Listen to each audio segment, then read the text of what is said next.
Good afternoon. I want to thank everyone for coming and for the Federal Reserve System and its several partners for sponsoring this conference. I think we've all learned a lot, and now we have marching orders for what to do next. I'm Brad Hershbein. I'm a labor economist at the W.E. Upjohn Institute for Employment Research. Over the past 2 days, we've learned of the importance of workforce development as a long-term investment rather than a short-term cost.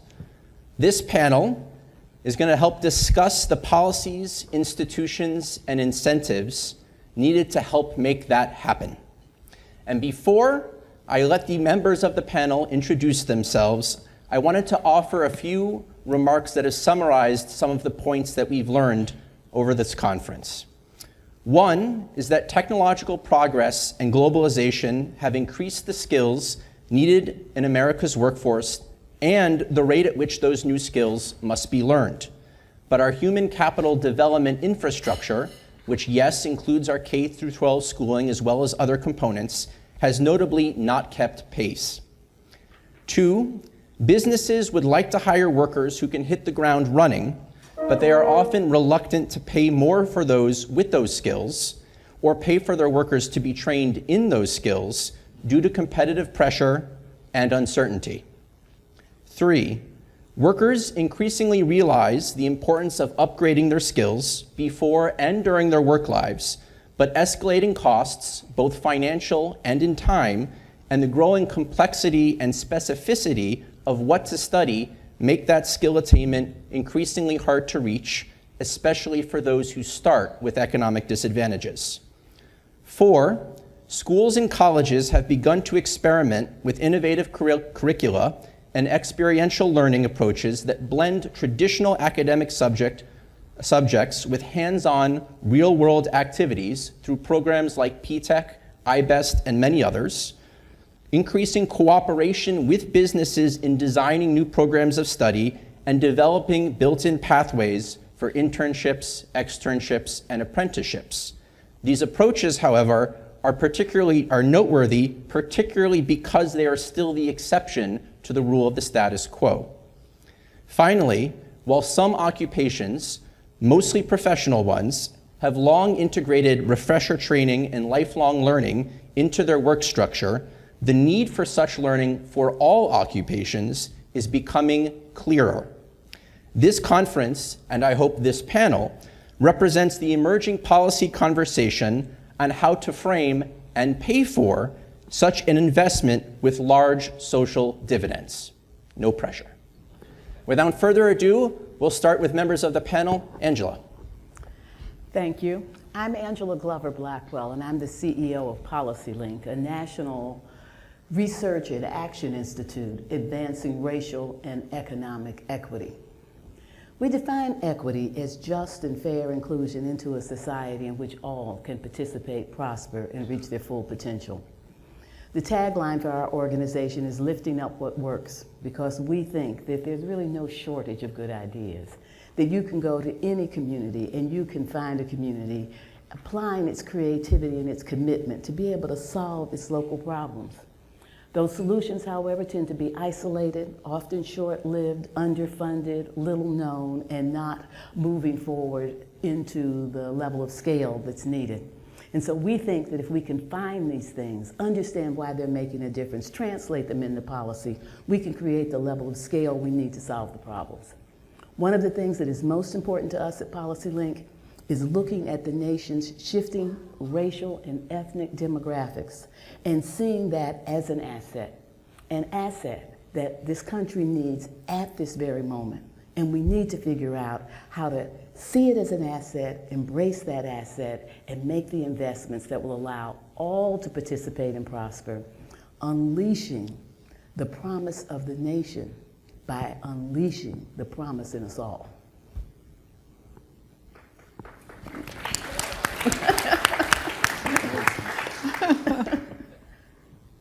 Your voice, I don't know if I want to speak after that voice. Man, it was soothing. Mayor Baraka, Newark, New Jersey, the state's New Jersey's largest city, and we've worked with PolicyLink on a few things. The demographic of my city leaves me no choice but to be involved in workforce development. The level of poverty and unemployment, which is oftentimes twice that of the state and twice that of the country, forces us to think very imaginatively about how we create opportunities for thousands of people who have no lack of desire for employment or being involved in the workforce or training, but oftentimes lack of opportunity and access, and we try to create opportunity and access. And I often find that a lot of folks also don't need the kind of training that we're talking about. There's some people who are actually ready to work who don't get the opportunity to actually do the work. So we are, I know you earlier, Ryan Hager talked about Hire by Live and some other kind of opportunities that we try to put forward in the city of Newark. I think that being at this conference is important and talking about opportunities, especially since it was just stated that the trend is moving back to the cities. Some people never left, they couldn't get out. We're trying to find a way to make sure that those cities and the GDP of those cities, when they grow, that it encourages the development of the people who are there already. Thank you. That's good. Tracye. Tracye McDaniel, CEO of McDaniel Strategy Ecosystems. It's a small firm, a boutique firm that specializes in economic development, workforce, and also business development. I've basically wrapped 30 years of a career in economic development in the public and private sector into this business. I've had the luxury of working for 5 governors. There's a book behind that one day. Also worked in creating public-private partnerships, not only in the state of Texas, but also in the state of New Jersey. So it's a pleasure to be here. When I think of what has evolved over my time being in economic development and the relationship between workforce and economic development, it was 2 different languages, if you will. It was Venus and Mars. It was the commonality between the 2 silos was basically data, unemployment numbers, labor statistics, patterns. Those are the things that we were looking for. Today, when in my business of economic development, we used to say location meant everything. Location, location. I'm sure you all heard that. Today, I can name companies that we've helped either relocate or expand in markets across this country. Those CEOs will tell you today, my decision to move into this market was about a talent pipeline, and it was about talent. So workforce has emerged to be one of the top priorities. And I brought this, and I'll read it, because I wanted to just emphasize the importance of that.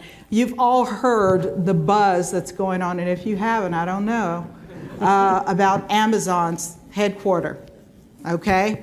So this was a quote that came out of the release from Amazon. It said, "Want it." What did I do?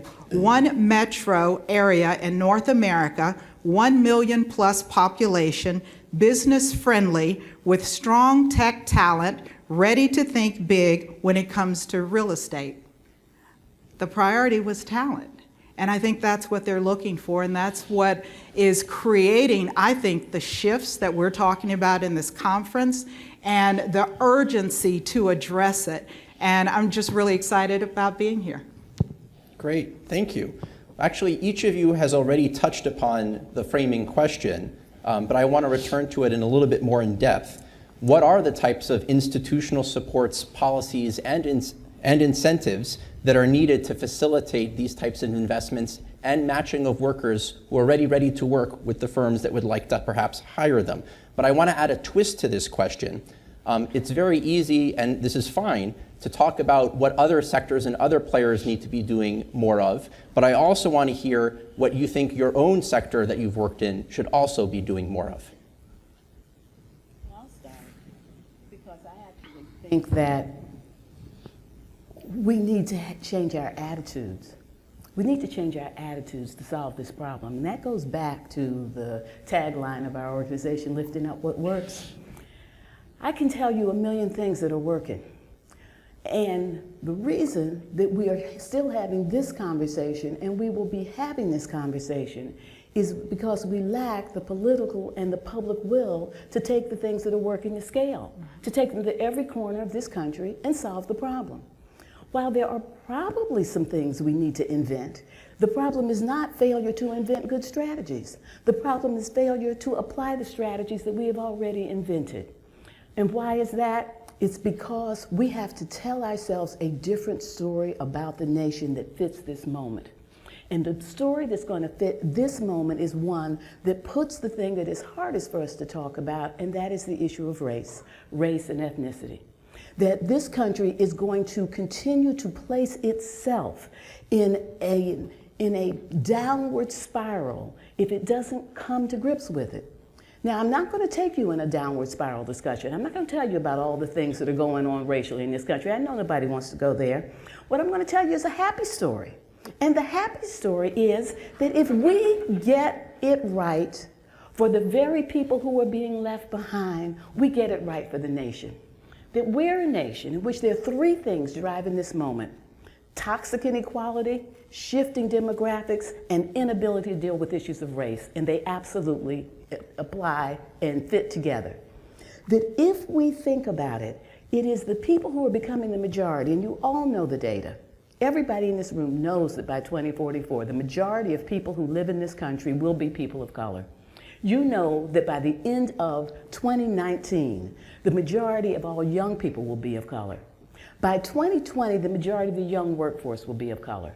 The median age for people who are white is 42. The median age for people who are Latino, the fastest growing part of the shifting demographics, 28.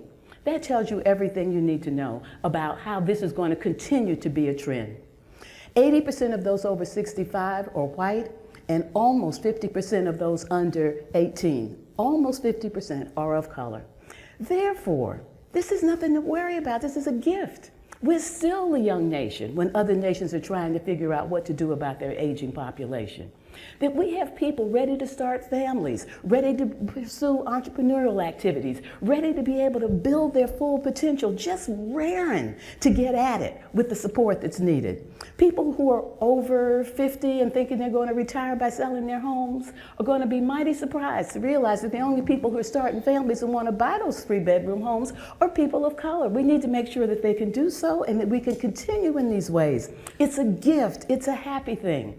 That we've just come out with a new report at PolicyLink called the Corporate Racial Equity Advantage that looks at how corporations can not just do the moral thing and include people who are being left behind, but they can invest in their economic future. There's a competitive advantage to being able to hire people of color, but also products and services that people of color need and want.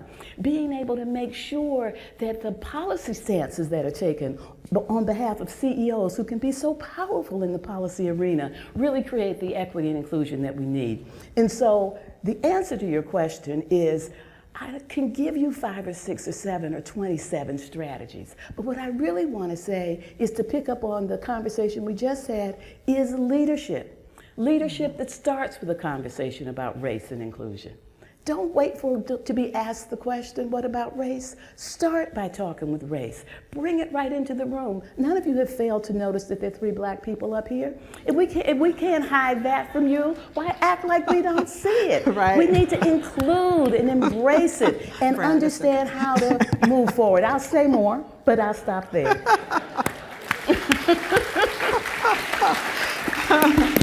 It's another tough act to follow me. Well, she answered everything, actually. She did. And, I would be good to say ditto. But because she's right on point. And actually, what's interesting, it is actually the reverse almost of the conversation we just had. Yeah. Which was about an aging workforce and a workforce not being prepared. And she presented an entirely different idea or characterization of what's going on in this country, which gives us a more optimistic view, but also helps us deal with the real challenges straight ahead. So if the premise is the workforce is getting old and the people need to be trained because they're not ready or we don't have this, then we're starting from a disadvantage. But the way she kind of organized it, it puts us at an advantage if, of course, diversity means advantage to you. Because if diversity doesn't mean advantage, then of course it's still a disadvantage. That's right. At that point. But I tend to agree with that. Even when we start talking about early childhood education, and we start trying to figure out all of the reasons. And what one person said, how do we get people to read to their kids? Well, I know a few ways you can get people to read to their kids. You get them one job that pays them above minimum wage so they can actually stay home and do that and not have 3 or 4 jobs. You actually give them access to health care and prenatal care so their kids are healthy and their brains are developing like every kid in America's brain who has access to these things, and they'll be able to to do those specific things and put quality foods and opportunities in their neighborhoods and give them a decent kind of opportunity to have access to early education. That also, all of those things are systemic things, and they're much more advanced than just saying, oh, this person is not reading to their child. I wish it was that simple. Then we could just, pass books out in everybody's home and make sure that they're reading the kids. But it's a lot more complex than that. And that is the beginning of how to begin to get kids engaged. And then we don't have a planned economy, right? So our economy is not planned in a way, and it was hinted at, where we're telling folks, look, these are the jobs that are available. This is the training that we're going to provide. And we're going to provide training based on jobs that exist, and not just provide training simply to provide training and say, here, we gave these people training and they still can't find a job. The opportunity, the reality is you have to find the jobs that are available and give people training based on those jobs, right? And understand that there are thousands of people who are actually prepared to work today, who are prepared to work, who are not giving an opportunity to work in their own town, in their own city, where they live, because these narratives that exist that tell people that these folks aren't ready to work, that even if you get a college degree, 2 college degrees, that you still need additional training. Never mind you spend all this money on all this training beforehand, that you need to spend money on some more training so you can get a job at an entry-level spot. It's ridiculous, right? And so we have to challenge those notions right away. I mean, there are people saying we need to train people to answer phones, right? You need an associate's degree or a bachelor's degree simply to be a call taker. And these are real things that I go through, to be a call taker at these places, which I think is ridiculous, right?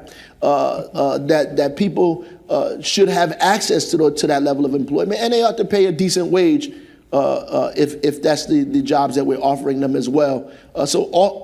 It goes back to what was just said. If we don't deal with the barriers, and the barriers are usually narratives that are centered around race and inequality that prevent us from providing to the people of this country the things that they need. And the last thing I want to say is that the federal government does have a responsibility.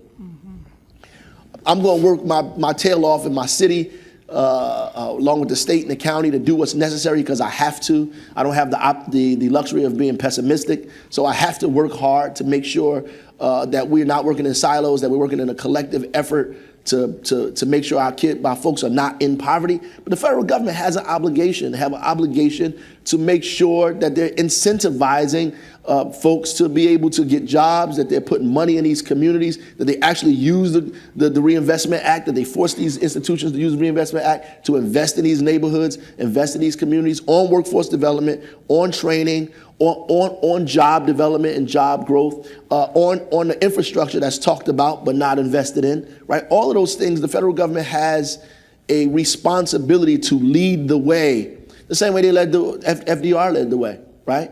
The same way, there were thousands and hundreds of thousands, millions of unskilled workers who were trained, who were given opportunities, who were put to work. And until we do that at a national level at that scale, again, we're always going to be hobbling along.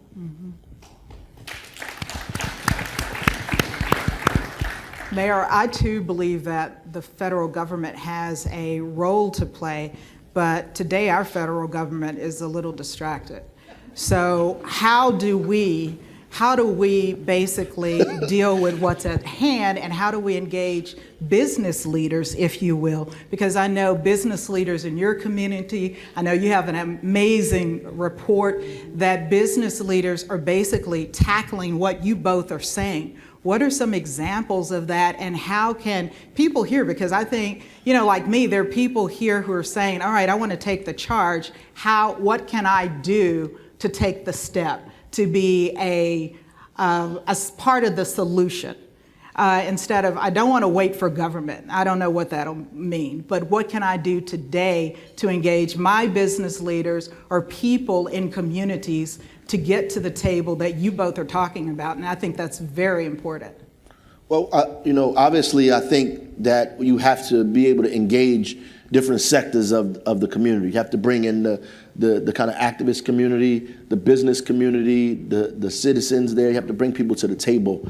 And you have to have the honest, kind of straightforward discussions without kind of being passive aggressive or beating around the bush. You have to be straightforward about what the problem is. And the research will bear it out. So if you need research, get it done. PolicyLink helped us do some research, sends it around procurement that says, look, all of you businesses are in this city, right? Your spend in the city is about 3%. Right? Because there's about 3% spend, the result is the kind of economic dysfunction that we have in our community, and it's a lack of employment. So if you actually spent money locally on business and help them expand, they could hire their neighbors, right? So how do I get from 3% to 10% to 25% to 50% and figure out what those businesses are in the community and how we can get the procurement up, and the business that we don't actually have, how do we grow those additional businesses as well, which is what we a part of the Hire by Live in terms of what we're working on. So putting it to the corporations, to the anchor institutions, look, these are the things that you can do and should be doing now in order to help us have a thriving economy that in turn not only is the socially and morally correct thing to do, but economically is also the right thing to do for your corporation, for your business, if you want to experience the growth that you deserve. Right. As an economist, I certainly agree with you that when you hire someone and a job is taken, that's not a zero-sum game. It's not taking someone else's job, it's actually creating more employment opportunities because you're actually producing more, there's going to be more demand, you hire someone else, and especially it gets concentrated. If you start hiring more people in the same area, that spills over, there are positive effects and more people get jobs, and that's generally how job growth works. But that conversation, not everyone believes that or understands that. And how do we have those conversations with the different stakeholders? You mentioned several, both you, Tracye, and you, Mr. Mayor. How do we actually bring those people together and have this conversation? And yes, this conversation is a lot about race and ethnicity and people of different cultures together. How do we actually begin to do that in a way that's constructive, because we haven't had a great chance to have it yet? Well, what I can say is that you actually have to just do it, right? You do it. The Nike slogan. And just do it. At the end of the day, so there are a lot of people in the mid-level of business and below who think about these things, who talk about them, who want to make this stuff happen, right? And they talk to each other until they're blue in the face, like we do here, but they don't have the ability to put their finger on the button, right? They can't make it actually take place. And so there's some principals in all of these places who get an opportunity not to be engaged, who don't have to actually be in show leadership. So they send everybody to these meetings and they talk and they talk and they talk and they talk. And it's good stuff they talk about, but nothing actually really happens. And so somebody has to engage the principles of these things, have to call these folks and say, listen, we need to have a meeting about this over lunch, over dinner, together, and collectively have a conversation about what it means. So I have to call the president or CEO of Prudential, of Horizon, of Verizon, of United Airlines, of all these places, and say, we have to sit in the room and talk about what's going on. And we do this in a way, and it's easier to challenge them in private, right? to have these kind of conversations about what the city looks like that you're in, that you've been in for 40, 50, some 100 years. Like, how do we change what's actually happening here? And the majority of them have been kind of receptive to this dialogue, and then forcing them to say, you have to put somebody now in charge of what we're trying to do, or at least tell people that it's okay for them to do these specific things. I think it also helps to start the conversations off by looking at some data. Can you hear me? Right. Yeah. By looking at data and information. One of the things, if you go to the PolicyLink website, you will find, and that's policylink.org, you will find the National Equity Atlas. And the National Equity Atlas is data for the entire United States put together in what I think is a terrific narrative. It has the United States, the 50 states, the 150 largest regions, and the 100 largest cities. And for all of those geographies, it has first the shifting demographics, 1980 to 2050. Let people look at their communities and see, here's what's happening. This is what you knew, this is what you're gonna know. Then it has 32 economic indicators, like distance to job, education, a number of minimum wage, number of economic indicators broken down by race. But then the punchline is the last part that looks at the changes to the GDP if we close the racial gap in income. And that doesn't mean that everybody makes the same thing, but it means that the curve does not have racial differences. In 2012, the GDP for the United States would have been $2.3 trillion higher if we could close that. It has that data for the 50 states and the 150 largest regions. Can't get that for cities. You need to talk people out understanding that. Everybody knows the GDP would be better if more people were working. Put a number on it and let people think about how you get to that number. The next thing I think we need to do is we do need to show people that you don't have to be the first. People are working on this. Companies all across this country, you can find little examples of what's happening. Prudential is looking at the policy issues that keep people who are low-wage workers from having savings, and then looking at how to be able to do something about that and allow employers to be able to work together to provide us accounts, and you can carry them from one to another. There are companies like PayPal that notice that a lot of people who are doing activity on their site, small businesses, can't get loans. And so they developed a program to provide loans to small businesses just based on their PayPal activity. Turns out a lot of those businesses are of color because that's who can't get loans in America. And that's making a difference, and there's a financial return. There are examples of what needs to happen, but I want to come back and talk about why we have to talk about race to really make these things work. You pointed it out, Mayor, when you said even people who have college degrees and graduate degrees, if they are black, they tend to be unemployed, underemployed, or employed at wages that are less than their white counterparts. That says that education alone isn't going to solve this problem. I know a lot of people who are high school graduates wanting to work and go to interview after interview after interview, and they can't get hired. These people are ready to work. I will tell you, at PolicyLink, we're specialized in the way we do policy. We do narrative change. We find things that work. We build broad coalitions. Nobody comes to PolicyLink knowing how to do that. We train them on the job. We train them on the job. That's what happens most of the time. I see people, I come in, I want them. I want people with real life experience. I want people who are connected to community. The very people I want might not have been the people who were the first to get into Harvard. They might not have been the people who were the first to get a White House fellowship, but I know that they could have gotten those things if someone had invested in them, and we do it because we need all of their skills. All of their skills. We can solve this problem if we believe that we can, and we have to start believing that we can because the fate of the nation is dependent on it. This nation will not thrive if the people who are going to be the future do not thrive. All right. So part of it is very much about, thank you. So it seems in a lot of cases it's also about educating the different stakeholders about the opportunities they're missing by not seeing diversity as an asset.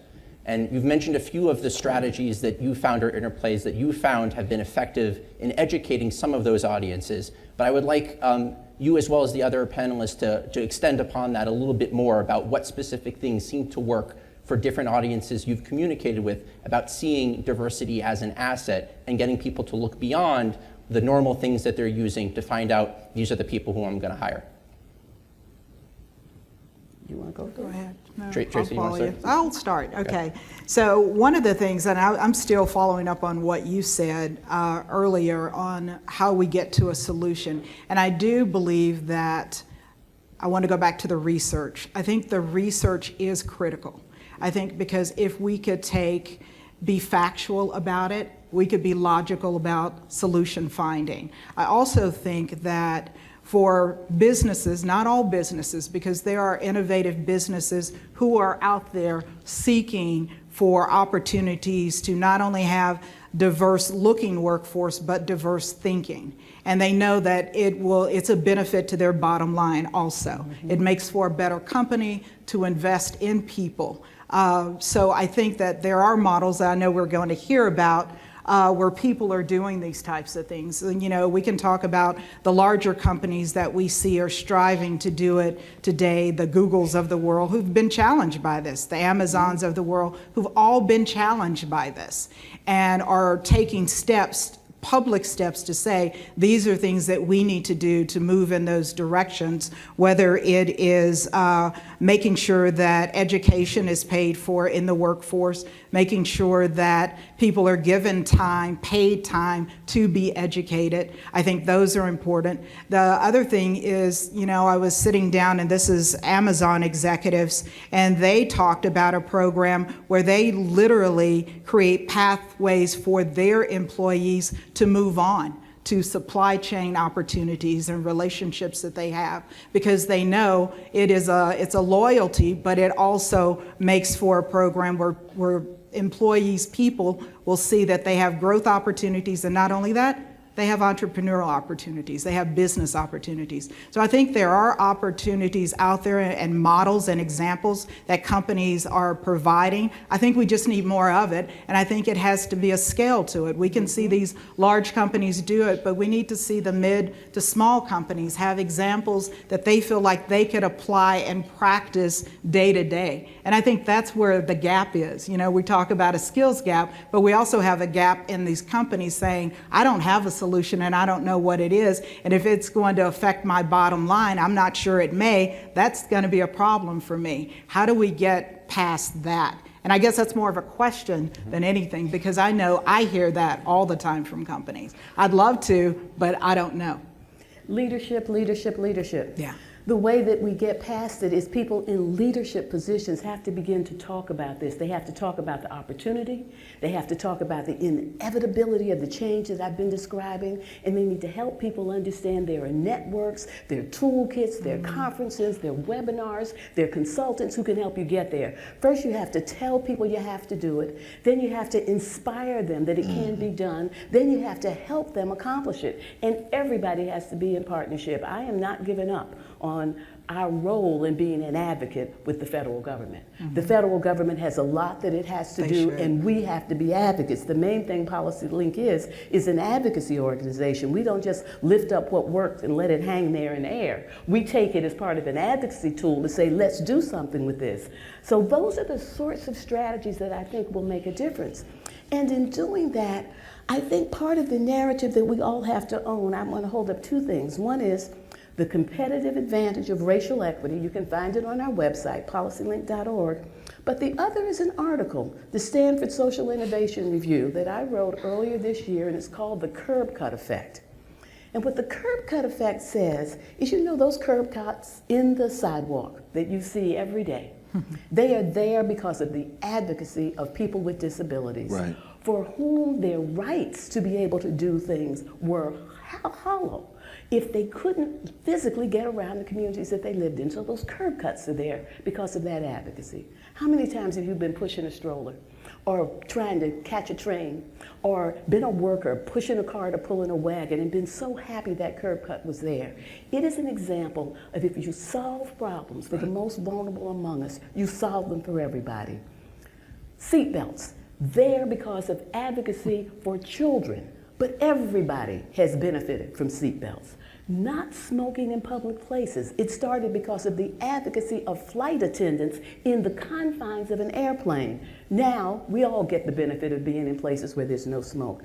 I always say that the gold standard of the curb cut effect is the GI Bill, but for the fact that it was implemented in a racist fashion. If that had not happened, we would be in a different place now.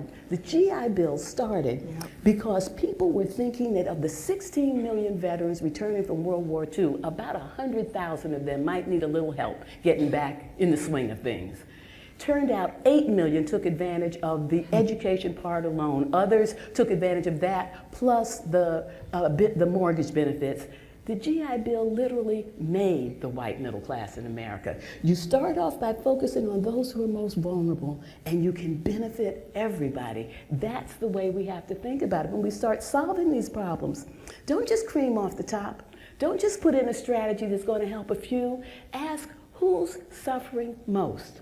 How do we understand their journey? How do we understand how they got there? How do we understand institutionalized racism? And use that knowledge to be able to craft a strategy that'll help there. And I guarantee you, it's going to help everybody. It's called universal design.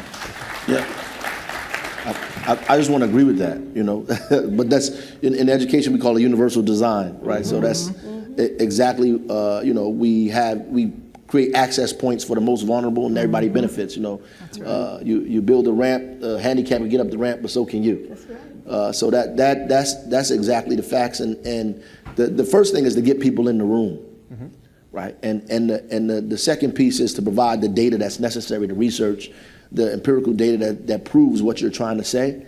And sometimes that's even difficult even after that, because, you know, racism is illogical anyway, so logic is not usually sometimes something that can solve it.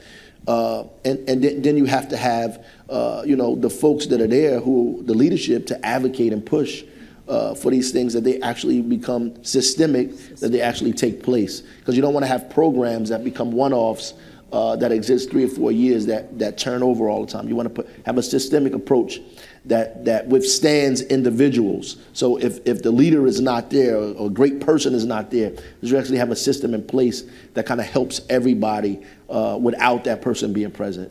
Fantastic. We're about to open it up for questions from the audience, and I also have a few more questions as well, in case not enough people, which I think is very unlikely, will have questions from the audience. Todd, microphone. Hey, so my name is David Elcock. I'm a transplant from New York to Austin, Texas. I'm never going back. But the reality is that what happens here in Austin is no different than what happens in New York. It's all similar. My question was, and I want to make sure I ask this correctly. There's a requirement for corporations to be engaged and involved, and they have a requirement to have a return on value, return on investment, but also there's a need for them to have a social return on investment. So, and then there's also a requirement for an education. So who pays for that? I mean, is it just government? Is it social groups? Is it the corporations? I mean, we're saying that they're leaving us. And they're leaving the cities in droves or they're leaving the rural areas in droves and going elsewhere. But who pays for the education that's required to teach a person to do a skill in a corporation that has sort of left an industry or left an area? I mean, who pays for that? I mean, where does that come from? Everybody. You're paying for it anyway, right? And we have to, like, stop separating social good and development and economic good and development. Like, to me, it's, you know, in order to have, and this is what's been pointed out, in order to have the maximum economic potential, you have to have the maximum social and economic good. And to be able to see how those things are married is beneficial, right? And I think everybody pays for it. I think private sector, public sector, all of us have to be responsible for paying for the mistakes that we've made over many, many, many years. We all are responsible because we're paying for it anyway. You're paying to deal with the fact that the economy is not developed. You're paying for unemployment anyway. You're paying for all the issues that are related to unemployment and poverty. And so we have to realize that and collectively begin to find the dollars and the resources to pay on the front end as opposed to the back end, right? So it's like saying if you don't invest in education, you might as well invest in jail, right? So at the end of the day, we're all paying for it. So we should all collectively burden the cost that it's going to take to fix this, because later on we'll benefit. Yeah, I agree with that. Yeah. It's important to remember that we are not a poor country. Right. We are not a poor country, and we need to stop acting like one.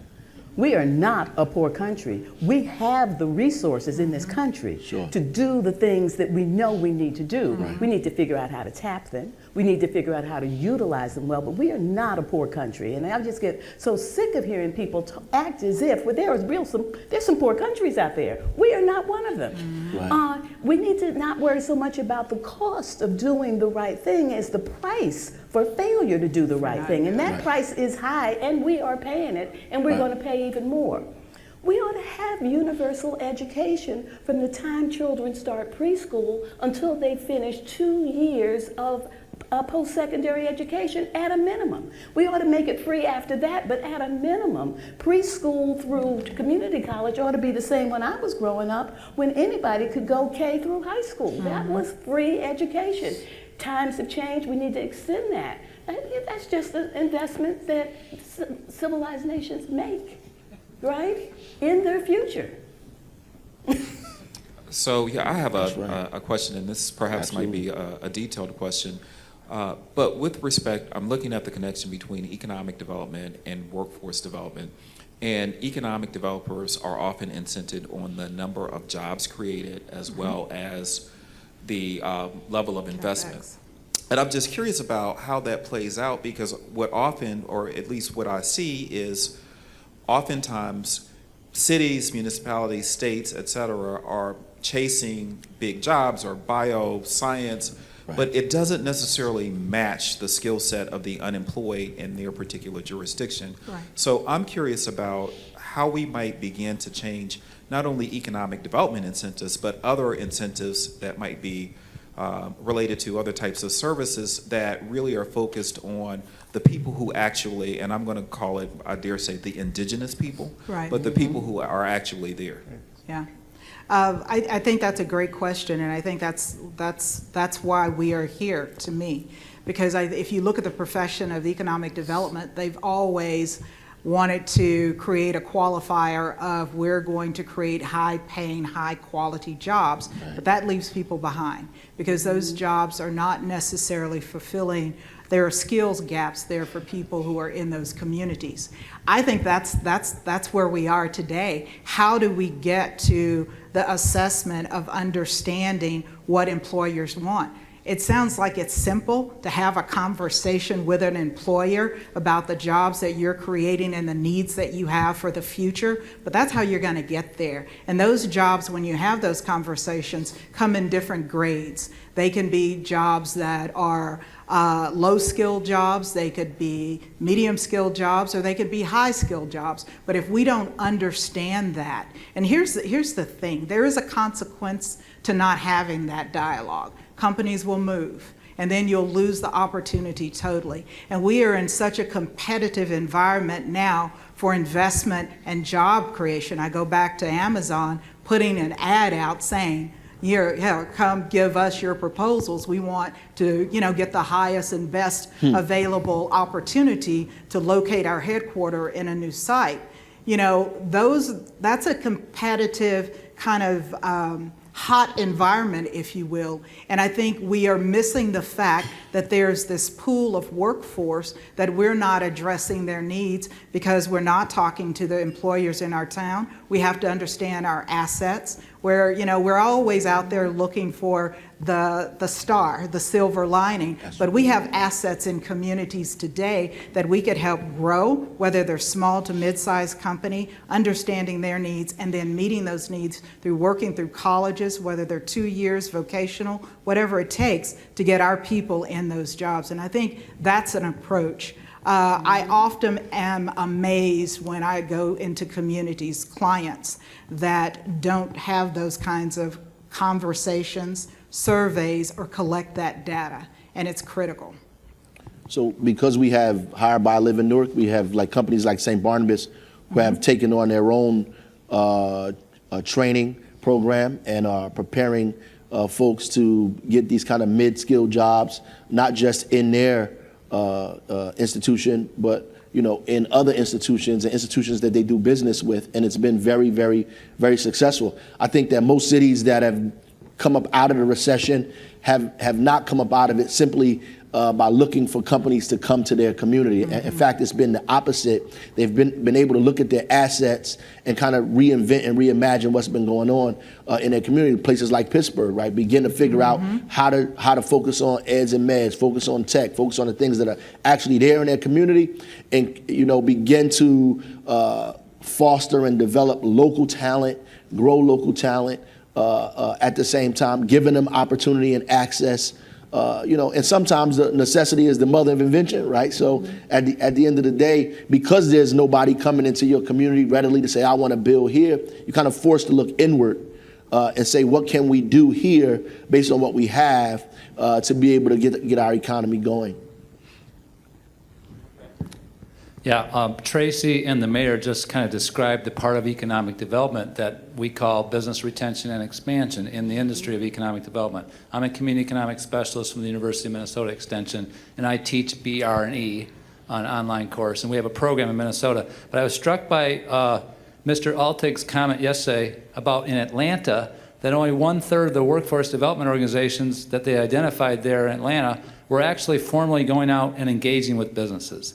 And President Bostic said earlier that business engagement is one of those big pieces that we can't forget about. And Tracye and the mayor both described it very well. It's a homegrown, it's working with your assets, but the most important businesses in economic development are the ones you already have. That doesn't mean that growing baby businesses, entrepreneurs, or trying to go for Amazon are illegitimate activities, but your best bet is to start with the assets you already have. So I would just encourage, this is a great conference. I'm a scout from the University of Minnesota because we've identified workforce as a big issue in Minnesota, and we're going to try to have our own conference, just thinking with the University of Minnesota scholars next year about this issue because it's huge. So I compliment the Fed, but just this role of formalizing and going out to the businesses in their space. It's nice to invite them to a meeting at the mayor's office or to these task force and commissions, but to go to the businesses space, there's a diplomacy and honoring role there, and a thanking them. So I'm glad you guys brought it up. Any comments on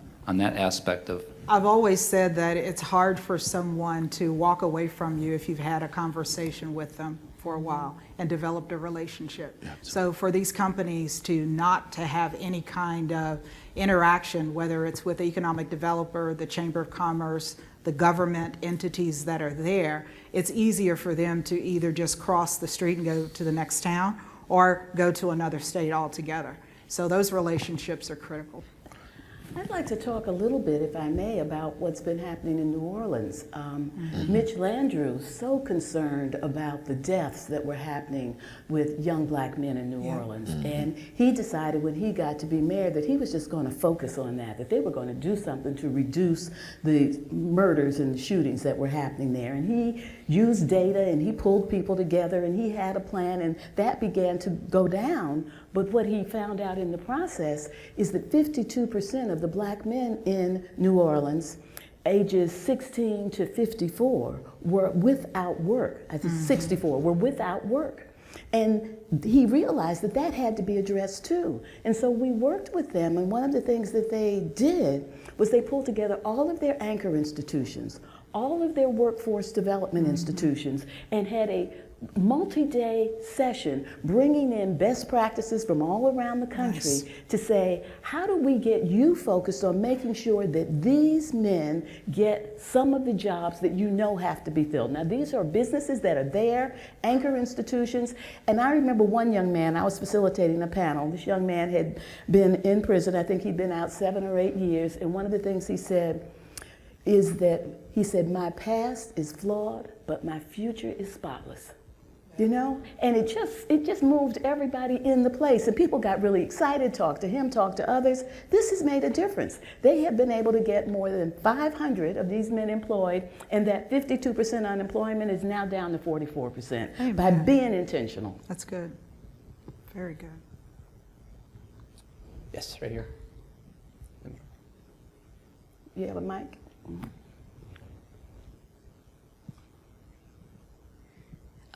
At the Federal Reserve, we try to identify structural barriers to upward mobility, and one of the issues that we've identified with minority communities and low-income communities is the digital divide, that they're left out in those neighborhoods in the cities as well as in rural areas.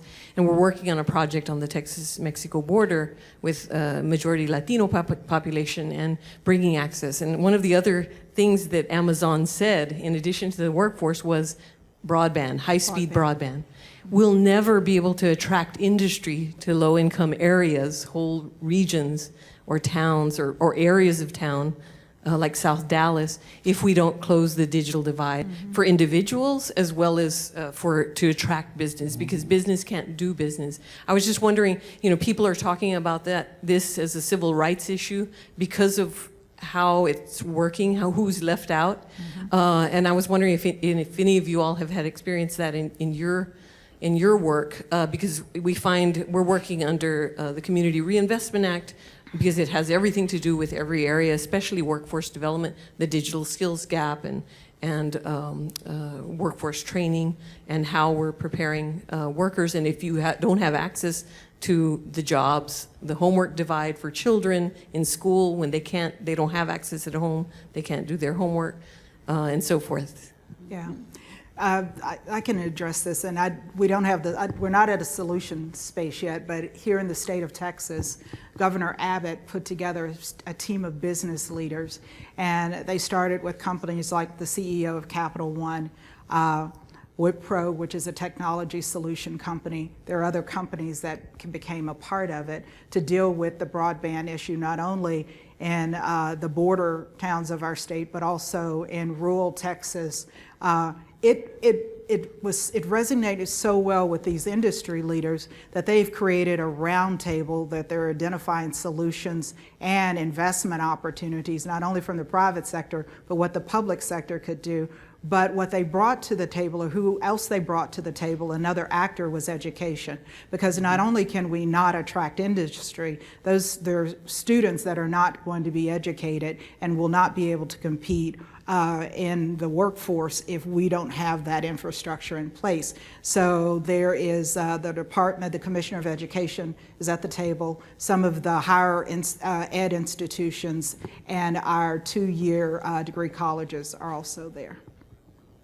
This is an example of lifting up what works, because you can't go to a community around this country where there's not Yes We Code, Black Girls Code. Right, or something. This is something that communities are solving on their own, but for small numbers. If we know what it takes, if we know it's needed, we have to be doing it at scale, which means the government has to get involved in this. It has to be a regular part of the education system, and every place ought to have access to broadband. I mean, we haven't even talked about infrastructure. Can't believe we're talking about jobs and we haven't talked about infrastructure, and I see you standing there, which probably means something. But infrastructure, they're jobs that you can bring communities in that have been isolated. It's opportunities to be able to invest in entrepreneurs, and there's so much we could do. We got a small advantage that we have the kind of technology infrastructure in Newark that allows us to have the fastest speed broadband in the country, and it's owned by the city. So obviously the more resources we have to build it out, the better. So we offer free Wi-Fi in parks. We offer free Wi-Fi in our centers of hope. The more we can expand it, we can actually offer free Wi-Fi anywhere in the city. We just have to build it out to the capacity to be able to do that. And as was said, all these organizations exist. Girls Who Code, coding programs in the summer, all these things exist. But there has to be a direct kind of responsible effort from somewhere, leadership, to say this is what's going to happen around the country. But we are moving in that direction in Newark, so I can say that. And Mayor, just so you know, that broadband infrastructure, when I was in New Jersey, at Choose New Jersey, we mapped that, and it was an asset that we sold to companies we used to promote that area because they were very interested in that connectivity. There's nothing like it in this country. Right. It's amazing. Drew, do we have time for one more question? Todd? We don't. Todd? No. We don't? All right. It was a nice try. Please thank me in thanking the panel. Join me in thanking the panelists.